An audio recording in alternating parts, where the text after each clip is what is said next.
sometimes it works. Most of the time, not. The customer can consume a lot of business from a manager, so they don't have any management time left, for instance. Companies should be very careful about involving their customers in their strategy. If you have this concept of shared brands, the marketing 2.0, that the brand is not specifically owned by a company, but it's also by its customers, the market, influence, etc. I can imagine that it works, but I think I think it can become very unhealthy if you have your customers involved in your strategic thinking. I don't think you have to. Yeah, maybe not the strategic thinking, but there's some good examples around of successes, and there's also some examples around the failures.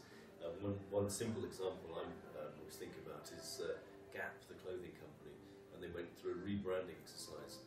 Now Gap have got a big online community that follow them. They've got, I think it's about 1 million followers on Facebook. People very much engage in their brand.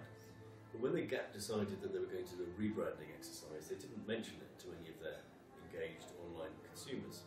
And what happened was that for 40 years they had the Gap logo with the square.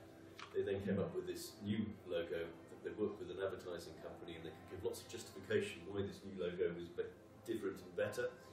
But nobody consulted the customers, and the customers hated it. So they had 40 years of one logo, 3 days with the new logo, and they're back to the old logo again because their customers said, we don't like this, and you could have asked us, and they wasted all that effort.